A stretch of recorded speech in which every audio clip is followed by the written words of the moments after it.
Ekiro cyo kwijuka ndwara ya muhinya ni kibaburu birabirana binabyo kwikume buri mwaka munsi yona kandi ekire cyajaguze bwa mutwe guru kugira ngo one day one focus ending polio aho muri Mbara Rotary Club of Mbare kwatanise na Mbara City Health Center ya kana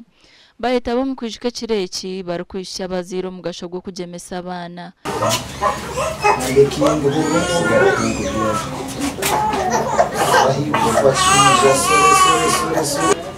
Chimwa bigenderwa bya Rotary no kureba ngo polio yaho mu munsi kandi kurugwa mwaka gwa 85 twatanuka ehureji bwanyuma y'imyaka 20 tugerezeho polio ntutekateka nkwati umukugirwanisa twatwasya kabcweka 9 na n'obundi mwenda asigira obcweka buce munonga kureba ngo polio yarja chimwe munsi ntukija ni ntuce nyigiramo kwenda ngo tubase kugira abana abine limbs rukora amaguru garukora imikono rukora bakija bakaba chamana munonga iriya hihanga ryabo. Christine Kasande orikuro kugema abana hari Mbara City Health Center ya kana yasima abo bona bari kugemesa abana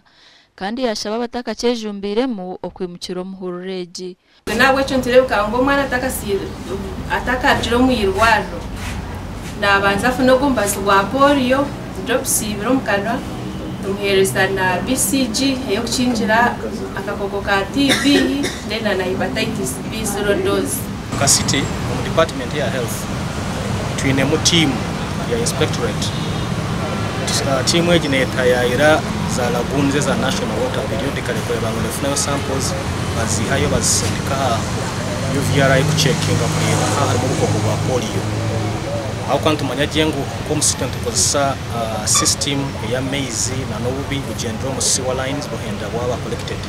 mu lagunze za city Kurugira United Nations Children's Fund abana bitanana no mu bakakwata polio munsi yo no mwaka gw'2023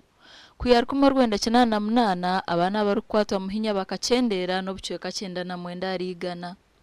aho mu Uganda okwezi kwa 11 Uganda kagema abana bari kurenga miliyoni 8 no butonyezo mushanju